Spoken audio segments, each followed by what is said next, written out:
सवसाहुणम्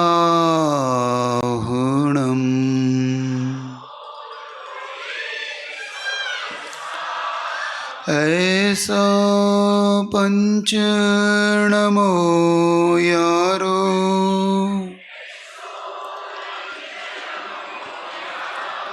सवपावपणाशनो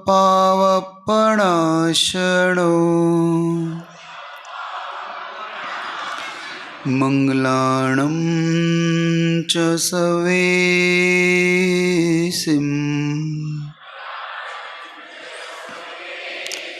परमं हवै मंगलम्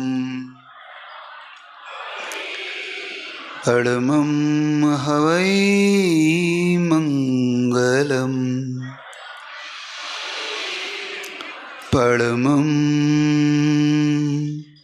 हवै मंगलम्।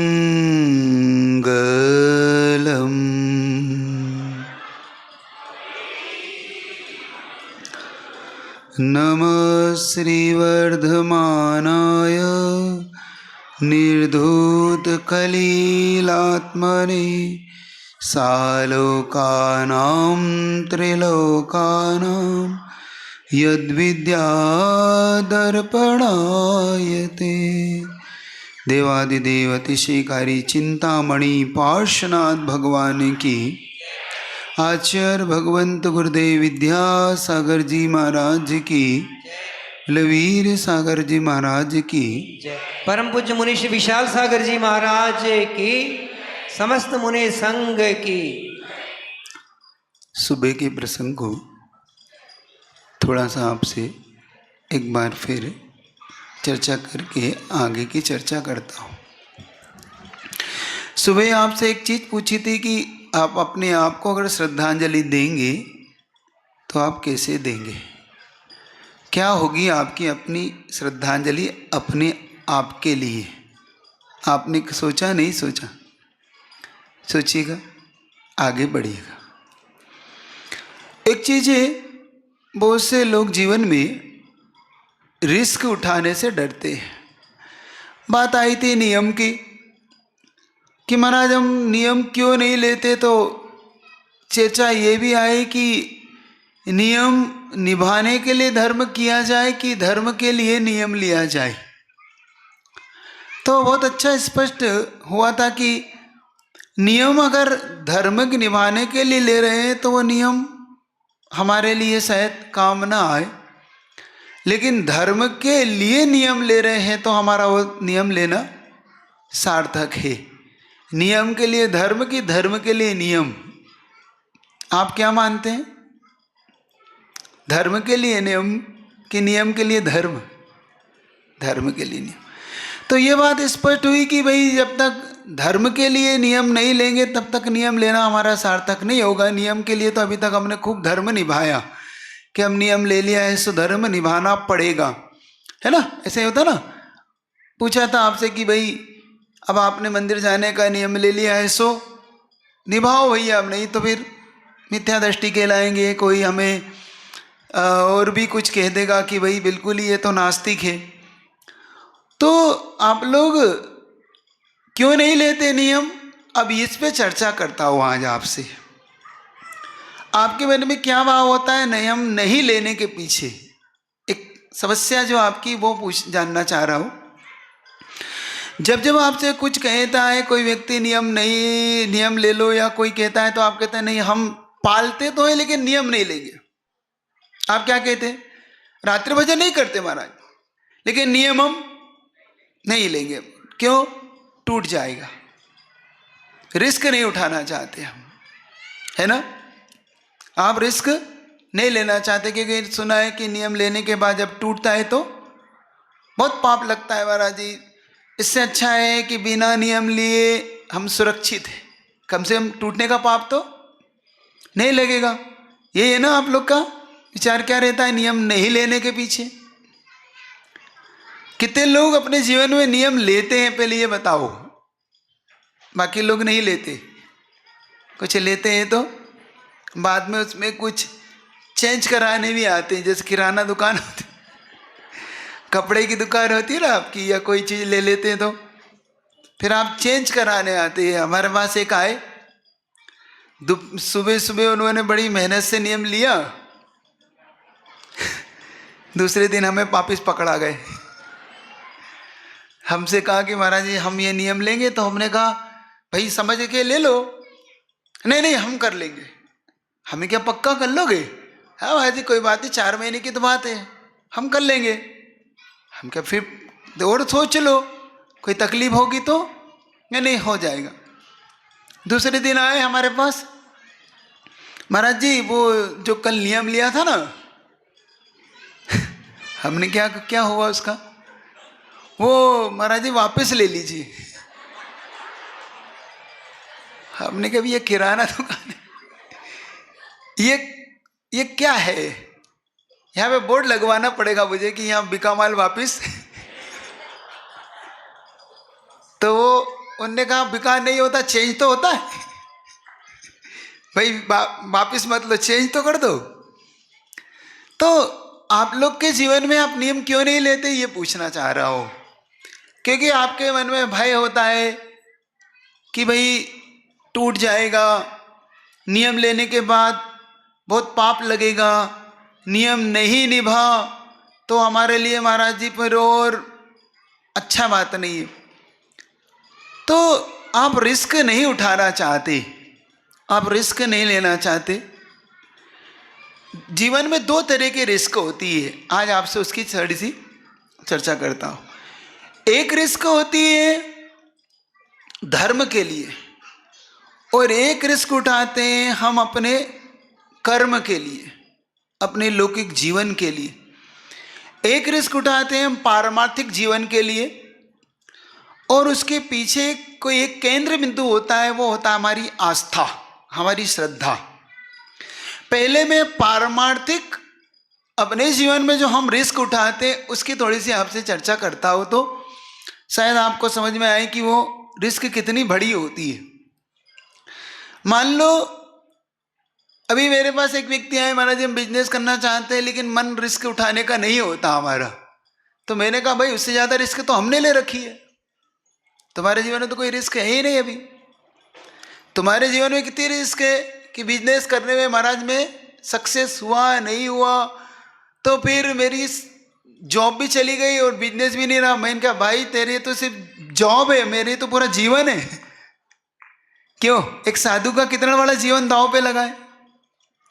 कभी कभी आपको लगता नहीं कि ये साधु लोग, ये जो मुनि महाराज होते हैं, जो ये सब होते हैं, कितनी बड़ी रिस्क लेके, कितनी बड़ी रिस्क है? बहुत बड़ी रिस्क है ना। मान लो किसी ने कह दिया तुम्हें मोक्ष मिलेगा, ये चले गए, है ना। अब किसी ने कह दिया स्वर्ग मिलेगा, तुम्हें क्या लालच देते हैं कि भाई स्वर्ग मिलेगा इसलिए नियम लो।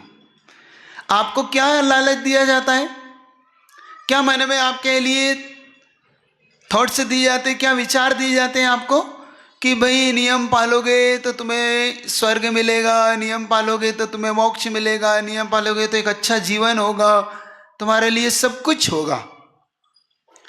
तो रिस्क कितनी बड़ी है।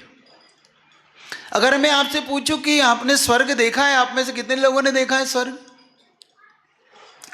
क्योंकि आप गए तो नहीं हो, फिलहाल तो यही हो। आपने कितने लोगों ने स्वर्ग देखा है? एक आदमी हाथ तो खड़ा करो कि महाराज हमने देखा। कितने लोगों ने नरक देखा है? नहीं देखा। न स्वर्ग देखा न नरक देखा, अब मोक्ष तो देखा ही नहीं क्योंकि वहां से तो लौटते ही नहीं। तो फिर किस बल पे आप लोग धर्म करते हो? अगर आपसे कोई पूछे कि तुम इतना धर्म कर रहे हो, महाराज ने कहा दान करो, तुम दान करने लगे। महाराज ने कहा ये करो, सो ये त्याग दिया। ये माला फेरो, तो आप माला फेरने लगे।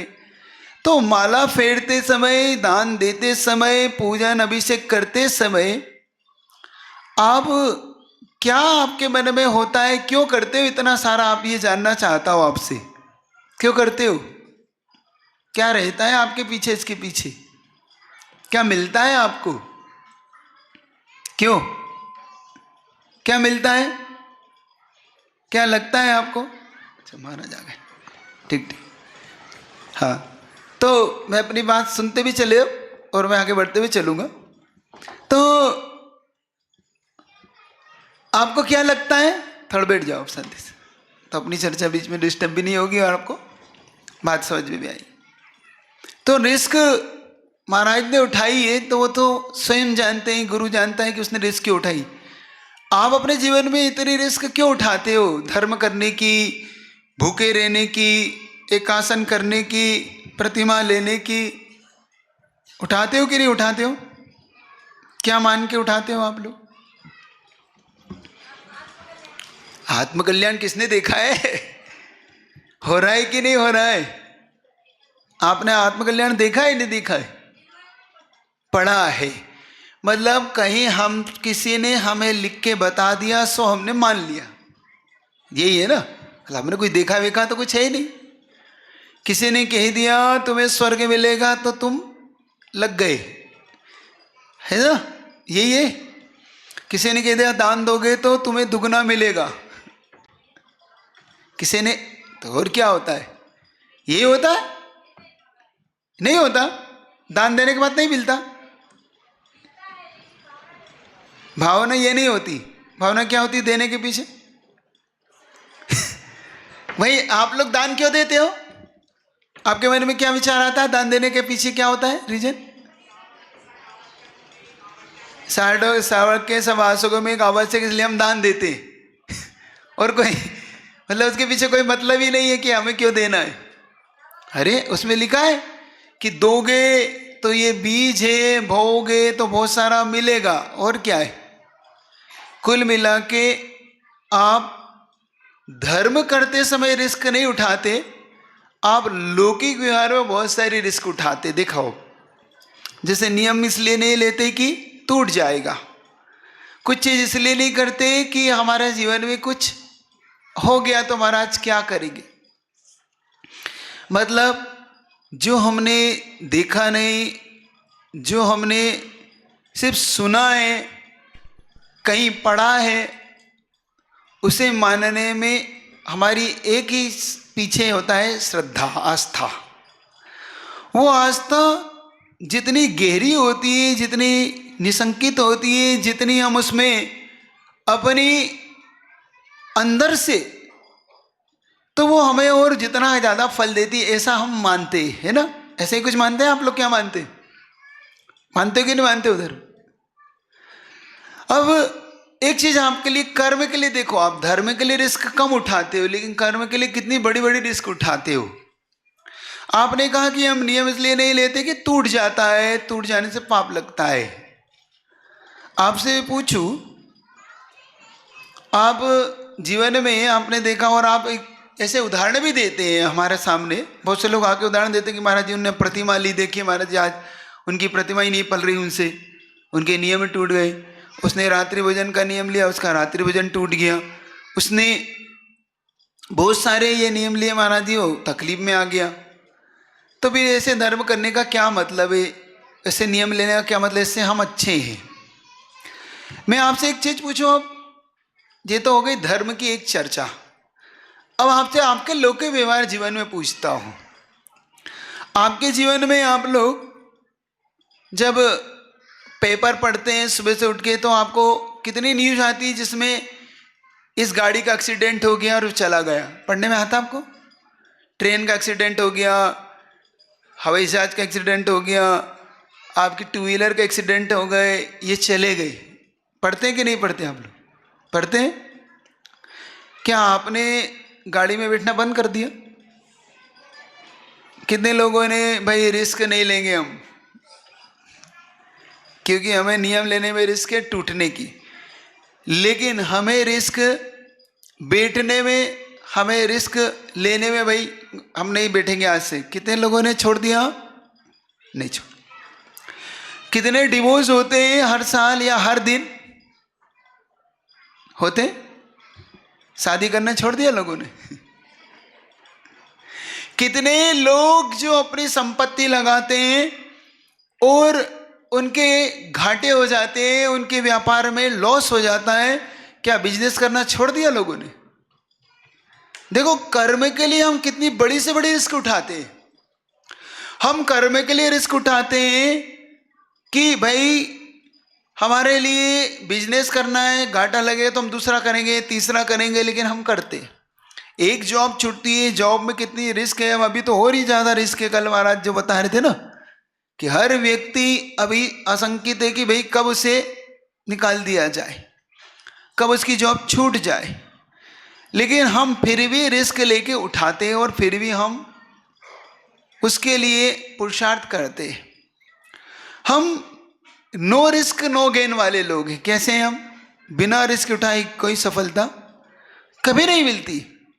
आप अपने जीवन में जितनी बड़ी रिस्क उठाते हैं उतनी बड़ी सफलता भी पा जाते हैं, लेकिन धर्म के प्रति जब आपसे रिस्क उठाने को आ जाए तो आप बहुत जल्दी, नहीं महाराज जी ये नहीं होगा, ये नहीं लेंगे, नियम लेंगे तो हमारी बहुत सारी समस्या है।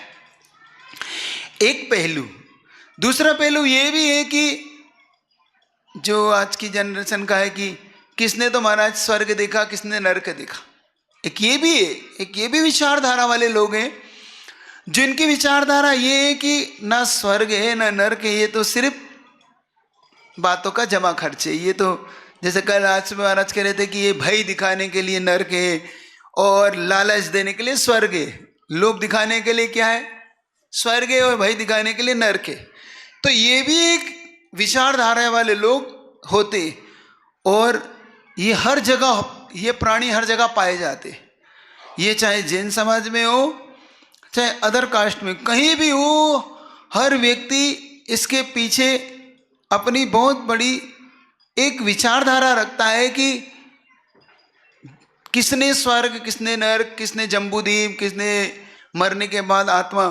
और यहाँ तक कि एक ऐसा भी मत हुआ जिसको वैशेषिक सांख्य इन मतों से जाना जाता है, वो तो स्पष्ट कहता है यावत् जीयम सुखम जीवेत ऋणम कृतम घृतम पिबेत भस्मीभूषस्य देहस्य पुनरागमन कुता। वो तो ये भी कहता है जब तक जियो सुख से जियो, ऋण लेके घी पियो, कोई दिक्कत नहीं। आजकल लोन का जमाना है, अब तो हर गाड़ी, फ्लैट चाहिए, गाड़ी चाहिए, कुछ भी है आपके क्या है? लोन। आप तो उठाओ और ले लो, बाकी हम समझ लेंगे आपसे सब। और ऋण लेके भी घी पियो, क्योंकि भस्मीभूतस्य देह, ये एक बार ये देह भस्मीभूत हो गई तो कौन जानता है कि पुनः जन्म होगा कि नहीं होगा। एक ये भी मत है, और ये प्राचीन मत है, आज का नहीं है। और कहीं इसी विचारधारा के अब हम भी होने लगे कि नहीं, कि भैया किसने देखा है, ये सब कौन जानता है, कौन का जन्म कब होगा, नहीं होगा, क्या होगा। अच्छा, कितने लोग आप में से ये मानते हैं कि पुनर्जन्म होता है? होता है? किसने देखा? प्रश्न वही खड़ा है, आपने देखा नहीं देखा? किसी ने कुछ नहीं देखा। सिर्फ वो लोग कहते हैं, ये लोग मात्र सुनी सुनाई बातों पे कहीं की पड़ी और किसी बाबा जी ने बता दी सो मान ली। एक मुनि महाराज ने कह दिया कि साहब पुनर्जन्म होता है, तो आप मान गए, आप उस पर लग गए, भाई लगे रहो भाई, है ना। तो आप धर्म करने लग जाते हो। तो कुल मिला के आपके जीवन में ऐसी भी विचारधारा वाले लोगों से जब आपका मिलना होता है तो देखो कितनी गहरी रिस्क होती है आपकी, कितनी गहरी। सुन रहे हैं आप? समझ में आ रही है आपको? तो क्या आपको लगता है कि जो शास्त्रों में लिखा है ठीक लिखा है? देखा तो कुछ न कुछ है ही नहीं। रिस्क उठाने को आप तैयार हो जाते हैं? क्या लगता है आपको? क्या है आप लोग का क्या मान्यता है? क्योंकि जब आपका बेटा जब आपसे पूछता है ना कि भाई स्वर्ग कहाँ है, नर्क कहाँ है, मम्मी तुम लगी हो जबरन, पापा आप लगे हो मेरे पीछे अभिषेक करने जा, अब अच्छी वाली नींद खराब कर रहे हो मेरी, अच्छा वाला मैं घूम रहा था, अच्छी वाली लाइफ थी, सारा डिस्टर्ब कर रहे हो आप, भाई लगे हो दान देने। अरे इससे दान वान से क्या हो रहा है? कितना आपके लिए जब उन लोगों से मिलते हो तो आपको कितने सारे प्रश्न होते हैं, लेकिन आपको उत्तर नहीं देते उनको। क्योंकि देखा आपने भी नहीं है, सिर्फ आप तो कहते हो कि मिथ्यादृष्टि कहीं का, नास्तिक कहीं का, दो चार बातें और सुना और देते उसको, जम के सुनाते हो आप। जब आप घर में होते ना, और जब आपसे वो अग्रीमेंट करता है कि ऐसा क्यों वैसा क्यों, तो फिर आप जम के या तो डांट लगाते हो या आपसे बात नहीं करते कि चलो तुम अपना काम करो, नहीं करना तो नहीं करो, है ना। ऐसे ही कुछ करते हो आप लोग। क्या करते हो? जानने का पुरुषार्थ करो कि ये वास्तविकता हमारे जीवन में है कि भी नहीं। सुन रहे हो कि नहीं? तो भाई कौन आप में से कौन है जो स्वर्ग अब बताने को तैयार है? चलो मत बताओ, सिद्ध कर दो कि स्वर्ग है, चलो यही कर दो, कुछ तो कर दो कि स्वर्ग होता है कि नहीं होता है, ये सिद्ध कर दो कम से कम। क्योंकि इस प्रश्न का उत्तर स्वर्ग कैसा होता तो आचार्य पूजपा स्वामी ने भी नहीं दिया। सही बताऊँ तो जब उनसे पूछा कि स्वर्ग कैसा है तो उन्होंने ना के कसाम सौख्यम, ना को कसामयु, उन्होंने उत्तर ये दे दिया, स्वर्ग कैसा होता है, स्वर्ग जैसा होता है। उन्होंने यही उत्तर देके उस गाथा को पूरा कर दिया। तो वो तो उत्तर वो भी नहीं दे, लेकिन सिद्धि तो की ही जा सकती है। सिद्धि करने के पीछे एक क्रम होता है, उसको अपन समझे। तो आज थोड़ा सा आप उन उत्तर को खोजने के लिए कि जो हमारी आस्था होती है, जो हमारा विश्वास होता है, साधु किस आस्था के बल पे निकला है, कितनी बड़ी रिस्क लिए, तो थोड़ी रिस्क तुम भी लिया करो, उठाया करो रिस्क, थोड़ा रिस्क उठाना सीखो। अपने गुरु को देखो, गुरु ने अपने साधु ने कितनी बड़ी रिस्क ली, पूरा जीवन सिर्फ जिन शासन की एक बात पे, सिर्फ एक बात पे सिद्ध उन्होंने अपने पूरे जीवन को समर्पित कर दिया और चल पड़े उस राह पे, जिस राह पे तीर्थंकर चल पड़े, जिस राह पे गुरु चल पड़े, जिस राह पे साधु वर्ग चल पड़ा। कितनी बड़ी रिस्क। और एक रिस्क आप, छोटी मोटी रिस्क आप उठाने के लिए भी विचार करते हो, सोचते हो, 100 बार सोचते हो कि हम ये रिस्क उठाएं कि नहीं उठाएं, कल क्या होगा। अच्छा, कितने लोग हैं आगे नियम लेने की रिस्क उठाने के लिए तैयार है कि हम लेंगे महाराज, कोई बात नहीं, जो होगा सो देखा जाए, है हो तैयार? मैं दे नहीं रहा, मेरा तो पहले ही नियम है, आपसे कह दिया मेरा नियम है नियम नहीं देने का। आप टेंशन नहीं करना, नहीं तो आप सोचो कि अब आप नियम आने वाला है। ऐसा कुछ भी आने वाला नहीं है, क्योंकि मेरा पहला स्पष्ट नियम है कि आपको नियम नहीं देना है। मेरा ये नियम है कि जो नियम ले उसे नियम देना है, जो नहीं ले उसे आशीर्वाद दे के फ्री करना है। क्योंकि एक बताओ, एक बार एक व्यक्ति ने कहा कि महाराज क्यों नहीं देते नियम? तो मैंने उससे पूछा, एक बता भाई, तू जब किसी दुकान पे जाता है तो दुकान पे सामान लेता है तो उसके बदले में कुछ देता है कि नहीं देता है? आप लोग किसी दुकान पे परचेस करने जाते हो, कुछ चीज़ खरीदने जाते हो, तो जब आप उससे कुछ लेते हो तो वो भी आपसे कुछ लेता है कि नहीं लेता? आप उससे माल लेते हैं तो वो आपसे पैसा लेता है, रुपया लेता है, यही होता ना? होता है कि नहीं होता है? होता है। और मान लो वो दुकानदार आपसे कुछ ना मांगे और आपको छूट दे दे कि कोई बात नहीं, भी ले जाओ जितना ले जाना, मुझे कोई दिक्कत नहीं, कुछ पैसा की जरूरत नहीं। सही बताओ, आपको अच्छा लगेगा बुरा लगेगा? अच्छा लगेगा कि नहीं? अंदर की बात बोलो ना। बोलो ना, क्या दिक्कत है? मेरे को तो आप, मैं होता तो मुझे तो अच्छा लगता। आपको बताओ, आपको क्या लगता? कोई दुकानदार माल दे रहा हो और बदले में कुछ नहीं ले रहा हो तो अपना क्या जा रहा है? हाँ ठीक है, अपन ईमानदार होंगे, जितना चाहिए उतना ले लेंगे, हम ज़्यादा नहीं लेंगे, लेकिन जितना है उतना ले लेंगे, लेकिन हम खुश तो होंगे कि नहीं? आनंद आएगा कि नहीं? चलो आप फ्री हुआ, कुछ नहीं लिया। सही बताओ, होता है कि नहीं होता? ऐसे ही जब मैं तुम्हारे चौके में जाता हूं ना तो तुम मुझे जम के देते हो, तो मैं खुश होता हूं कि मुझसे कुछ नहीं ले रहे ये लोग। अपने को तो फ्री मिल रहा है। क्यों? सही बताओ, अगर मुझे फ्री मिल रही है चीज तो मैं खुश नहीं होऊंगा। अगर सही बताओ सच्चा भक्त होगा ना, तो जब गुरु आर करेंगे तो आर करने के बाद गुरु के पैर पकड़ लेगा कि आज जाने नहीं दूंगा जब तक नियम नहीं दोगे, क्योंकि तुमने मुझसे कुछ लिया तो मुझे देना होगा। सच्चा बनिया होगा तो, सच्चा व्यापारी होगा तो कहेगा नहीं ऐसे कैसे महाराज? भाई आपने हमसे लिया और हमने भरपेट दिया। हमने कोई कमी तो नहीं रखी कि भाई आपने कोई कमी रखी, नहीं रखी। और आपने बल्कि ज़्यादा ही, नहीं महाराज जी ये भी ले लो, ये भी ले लो, और महाराज जी कोई चिंता नहीं, क्योंकि आपका जो अलोल्य गुण है, आपके अंदर जो गुण देखता हूँ तो मुझे बड़ा आश्चर्य होता है कि कभी कभी तो आप अपने बच्चों को भी डांट देते कि नहीं बेटा ये तेरे लिए नहीं है, ये पहले मेरे गुरु के लिए, बाद में तेरे लिए है, लेकिन मैं अपने गुरु को पहले दूंगा। ये गुण है आपका। लेकिन जब मैं वहां से निकलता हूं तो मैं चुपचाप निकलता हूं, क्योंकि ये मांगना ले गई। और तुम भी ऐसे बुद्धू राम हो, जाने देते हो, मैं क्या करूं भाई। देखो फ्री में मिल रही कोई चीज तो अपने क्या रिस्क। तो कल से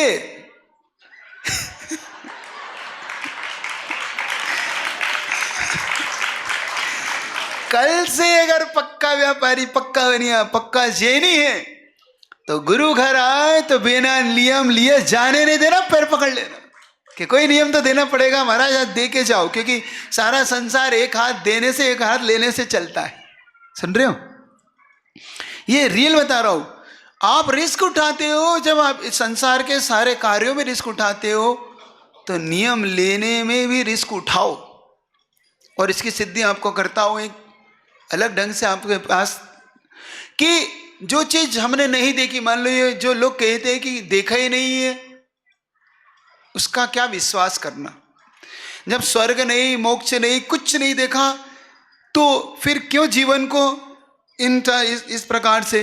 क्योंकि लोग कहते हैं कि महाराज क्या मिलता है आपको, एक समय भूखे रह के बाकी दिन भर भूखे रहते हो, केसलोच करते हो, अपने हाथ से बाल उखाड़ते हो, अपने हाथ से दाढ़ियाँ उखाड़ते हो, पैदल चलते हो, नंगे पैर रहते हो, आपको क्या मिलता है महाराज। और जो देखा ही नहीं उसकी कल्पना में आप जीते हो, और जो है उसको तो छोड़ देते हो। तो कितनी बड़ी बात, जो है उसे तो हम छोड़ रहे हैं। मतलब जो सुख साधन मिले, अच्छी फैसिलिटी मिली, घर एक अच्छा घर मिला, माता पिता मिले, सब कुछ मिले, भाई बहन मिले, सब कुछ मिले सबको, और वो तो छोड़ दिया वो सारा सुख। वो इसलिए छोड़ दिया कि भाई स्वर्ग मिलेगा, मोक्ष मिलेगा, है कि नहीं। किस लिए छोड़ा मुनि महाराज ने घर, किस लिए छोड़ दिया, क्या मिलेगा, स्वर्ग मिलेगा, मोक्ष मिलेगा। अब वो पूछ रहा है देखा तो ही नहीं बाबा जी, चल पड़े हो, अता पता तो कुछ है ही नहीं अभी। जो कुछ का पता नहीं तो कम से कम जो मिला था उसी सुख से जी लेते। क्यों भाई, एक बताओ, आपको आपकी बढ़िया थाली लगी हो और अच्छी सब जो आपको पसंद हो, सब मिठाइयाँ हो, सब हो, और फिर कोई आपसे कहे भाई ये थाली तुम दान कर दो, तुम्हें ना 2 थाली मिलेगी। बात कितने लोग तैयार हो जाएंगे कि कोई बात नहीं, कि एट प्रेजेंट खाओगे कि फ्यूचर के चक्कर में वो भी छोड़ दोगे। क्या करोगे आप, क्या करोगे, क्या करोगे, उसे स्वयं पेट भरोगे कि किसी को दे दोगे, क्या करोगे। देखो अंदर की बात बोलना, झूठ नहीं बोलना, मुंह देखी बात नहीं करना।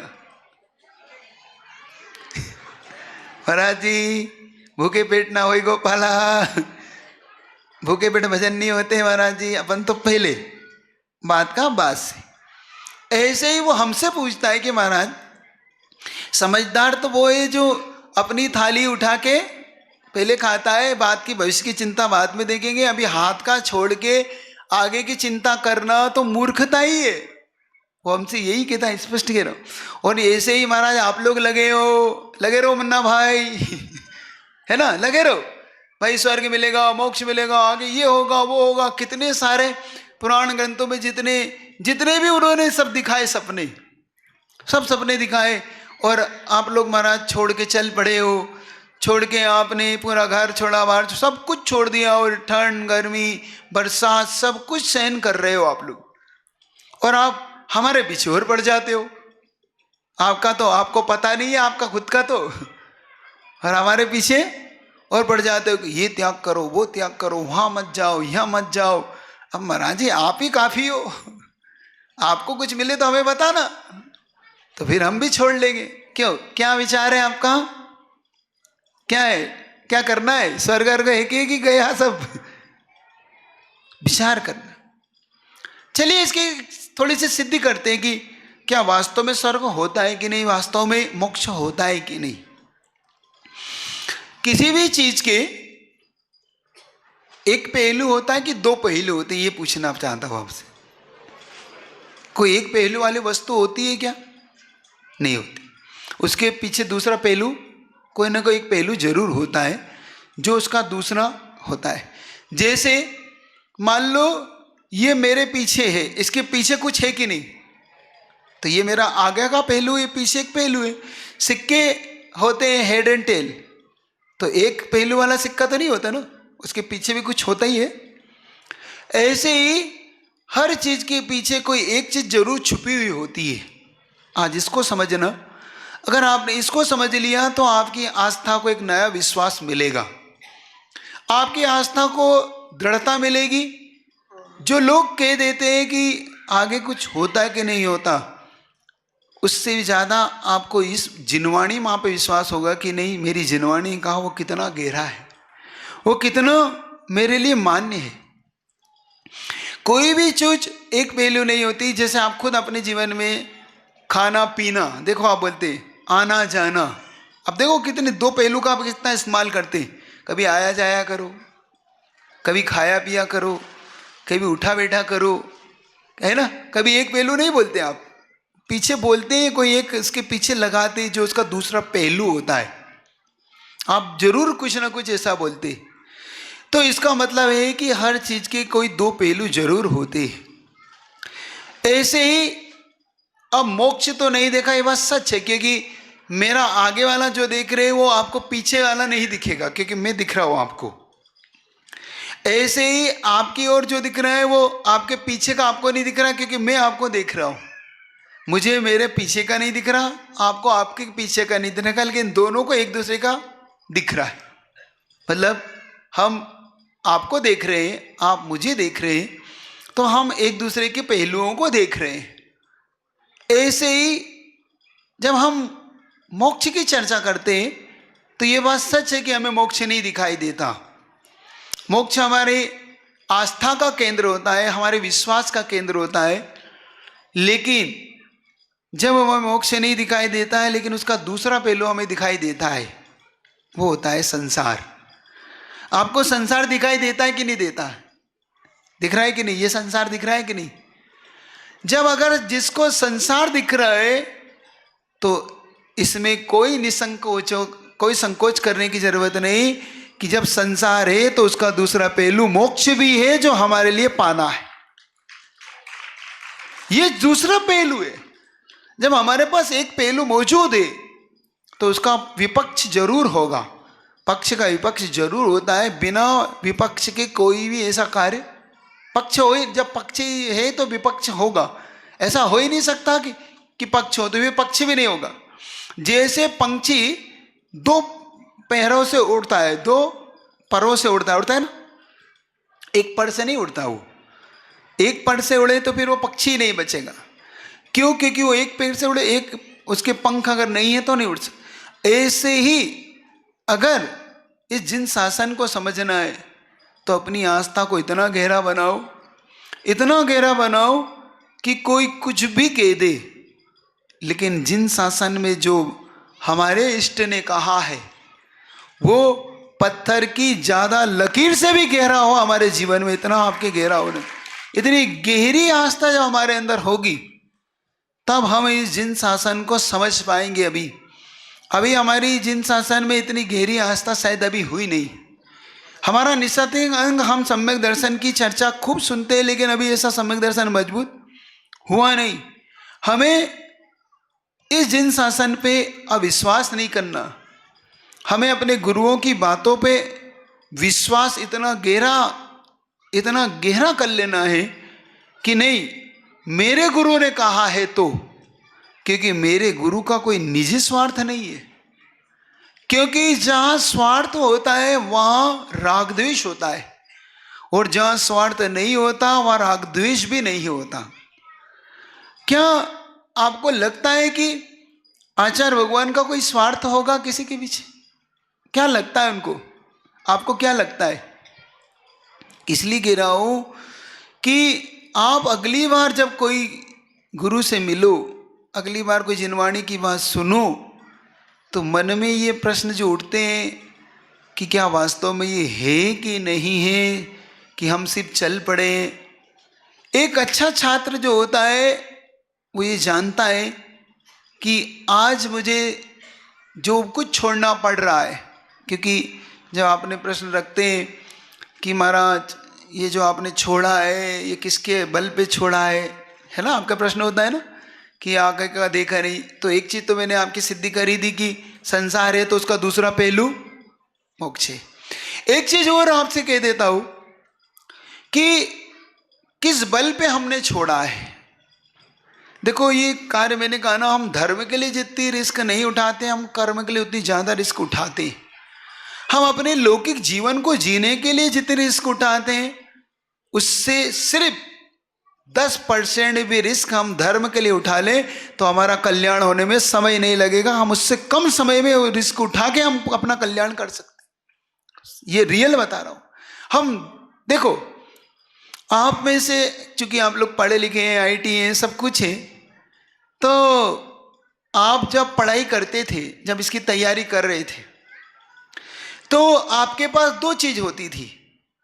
एक चीज़ होती थी कि भाई घूम लो, फिर लो, पिक्चर देख लो, क्योंकि वो कॉलेज लाइफ है तो पिक्चर भी देख लो। आप चाहो तो भाई पार्टियाँ कर लो, आप चाहें तो शादी में चले जाएं, आप चाहे तो टीवी देख लें, पिक्चर देख लें, मैच देख लें, आपके सब कुछ होता था। लेकिन एक अच्छा छात्र क्या करता था? छोड़ देता था, वो पिक्चर नहीं देखता था, वो थोड़ा सा भाई पार्टियों में जाने से अपने आप को बचाता था कि नहीं मुझे तैयारी करना है, मुझे ये कॉलेज लाइफ थोड़ी सी कष्टकर होती है, क्योंकि कॉलेज जब पढ़ते हैं तो ये सब चीज़ें छूटती है उसके जीवन से। तो क्या आपको क्या करना था? अगर आपसे कोई कहे कि इससे अच्छा तो भाई मैं हूँ, देखो मैं घूम रहा हूँ, फिर रहा हूँ, सब कुछ कर रहा हूँ और तुम पढ़ लगे हो पढ़ने, तो क्या लगता था आपको उस समय? आपको क्या मन में बात आती थी? क्या आप फ्यूचर के देख के काम करते थे कि आप एक प्रेजेंट को देख के काम करते थे? क्या होता था आपका? बोलो ना। फ्यूचर देखते थे ना कि अगर मैंने ये 2, 5, 10 साल ये थोड़ा सा फ्यूचर को अच्छा करने के लिए मैंने प्रेजेंट के इस सुख को छोड़ दिया तो मेरा फ्यूचर बहुत अच्छा होगा, क्योंकि ये प्रेजेंट का सुख 2-5 साल का है, लेकिन मेरा फ्यूचर 50 साल का है। इसलिए इतनी बड़ी रिस्क आप उठाते थे, इतनी बड़ी रिस्क आपने उठाई, और आज आपको पता है कि उस 5 साल का सुख आपने जो छोड़ा, वो 5 साल के सुख ने आपको 50 साल का जीवन सुखी बना दिया। 5 साल का वो दुख नहीं था, वो सुख के मूल में सुख का कारण था, वो दुख नहीं था आपके लिए। वो लग रहा था कि भाई हम ना खा रहे हैं, ना पी रहे हैं, घूम नहीं रहे हैं, भाई पढ़े। तो वो से जो छात्र होते, वो जो आपके दोस्त थे, फ्रेंड सर्कल था, वो आपसे कहता था हाँ लगा है भाई, लगा रहा पढ़ाइया, है ना, लगा है भाई पढ़ने लगा है, ये सब सरस्वती पुत्र हैं, ये घुसे रहेंगे पुस्तकों में। आपको ऐसे ऐसे थॉट से नवाजा जाता, आपको ऐसे ऐसे मेडल मिलते थे। लेकिन जब रिजल्ट आया 5 साल बाद, तो उसका रिजल्ट और आपके रिजल्ट में कुछ अंतर था कि नहीं था? था ना, बहुत अंतर था। रिजल्ट में अंतर ये था कि जब आपका कॉलेज से ही, कैंपस में ही आपका सिलेक्शन हो गया और वो डिग्री लेके भी घूमता रहा, तो भी उसे कोई नौकरी देने को तैयार, जॉब देने को तैयार नहीं थे। तो आपकी कैटेगरी, आपका लेवल इसलिए ऊपर उठ गया कि आपने उस 5 साल के दुख को झेल लिया। 5 साल के कष्ट, दुख तो नहीं कहना चाहिए, कष्ट भले ये कहते हैं उसको, थोड़ा सा दुख कष्ट कह दे, थोड़ा सा ये कह ले कि आपने बहुत ज़्यादा उस सुविधाओं को, सुख को छोड़ दिया। ऐसे ही आपके जो कुछ नियम होते हैं, जो कुछ आपके गुरु करते हैं, जो कुछ व्रती लोग करते हैं, वो इस वर्तमान के सुख को जरूर छोड़ते हैं, लेकिन अपने जीवन में एक ऐसे बीज को वो देते हैं जो उनके लिए अनंत काल के लिए उन्हें सुखी बनाने के लिए कारण हो जाता है। ये बात आप ध्यान रखना। कभी ये रिस्क मत लो, ये कभी मत सोचो कि ये रिस्क है क्या होगा। तो इतनी बड़ी रिस्क जब आप अपने इस क्षेत्र में उठाते हैं, इतनी सुख सुविधा जब आप इसके लिए छोड़ देते हैं, तो थोड़ा विश्वास जिन शासन पे भी करो, थोड़ा विश्वास अपने इस धर्म के लिए भी करो कि नहीं मुझे अपने जीवन में ये सब भी पाना है। तो आज आपके लिए इसलिए कह रहा हूँ कि लोग भले ही कुछ भी कहें, लेकिन जब अपने जिन शासन की बात आए, अपने गुरुओं के वचनों की बात आए, तो थोड़ा सा निसंकित होइए, थोड़ा सा रिस्क धर्म के लिए भी उठाइए, थोड़े से नियम अपने जीवन में भी लाइए। तो कल अगर मैं आहार के लिए जाऊं तो मुझे कुछ लोग मिलना चाहिए, इसी में उम्मीद करता हूँ। पक्का तो कुछ कह नहीं सकते यहाँ के लोगों का, क्योंकि अभी आया हूँ आपसे, अभी परिचय पा रहा हूँ, आपसे ज़्यादा मिल तो नहीं पाया हूँ, लेकिन अब थोड़ा थोड़ा पहचानने लगा हूँ। एक और बात कह के बात पूरी करूँ। जैसे कि ये 15 दिन पूरे हो गए आपके। कितने दिन पूरे हो गए आपके? 15 दिन। पता है आपको, आपके चातुर्मास 4.5 महीने का है। 15 नवंबर को चातुर्मास पूरा होगा, जिसमें से 15 दिन निकल गए, मात्र 4 महीने बचे हैं। ये दिन भी ऐसे निकल जाएंगे कि आपको पता भी नहीं पड़ेगा कि दिवाली कब आ गई। इसलिए कह रहा हूँ, अब आने वाला क्षण, एक एक क्षण इतनी उससे जियो कि ये चातुर्मास का कोई क्षण आपके हाथ से चूक ना जाए। अब ये जो क्षण है, ये अच्छे दिन वाले क्षण हैं। क्योंकि आपसे कहा था ना जब आया था कि पता नहीं सरकार कब अच्छे दिन लाएंगी, लेकिन पूना के अच्छे दिन तो आ गए, ये आपसे कहा था। वो पता नहीं वो अच्छे दिन कब आएंगे, लेकिन आपके अच्छे दिन आ गए। तो इन अच्छे दिनों को थोड़ा सा जी लेना, इन 4 महीने में कुछ परिवर्तन ले आना। थोड़ा सा जो शिकायतें होती हैं कि कल एक व्यक्ति कह रहा था कि महाराज यार पत्नी पीछे पड़ गई, तुम कहीं घुमाने नहीं ले जा रहे हो, कहीं ले ही नहीं जा रहे हो मुझे तुम जब से महाराज जी का कब चल पड़े तो कहीं ले जाने को तैयार ही नहीं। तो बेचारा मजबूरी में गया, पत्नी का मारा कि महाराज जी क्या करूँ, मैं घुमा के लाया, नहीं तो इनके रोद रूप को कौन झेलेगा। तो मेरा उनसे भी कहना है, तुम्हारा धर्म पत्नी नाम है क्यों बेचारे पति को अधर्म में खींचती हो? जरा 4 महीने का ही तो धर्म है, 5वें महीने बाद तो ना जाने हम कहाँ तुम कहाँ। ये नहीं कहता, लेकिन गुरु जी के ऊपर डिपेंड है ये तो। लेकिन तुम्हारा पुण्य रहा तो आगे भी रहेंगे, ऐसी कोई बात नहीं। पुण्य वालों का पुण्य अगर जबरदस्त रहा तो संग आगे भी रहेगा।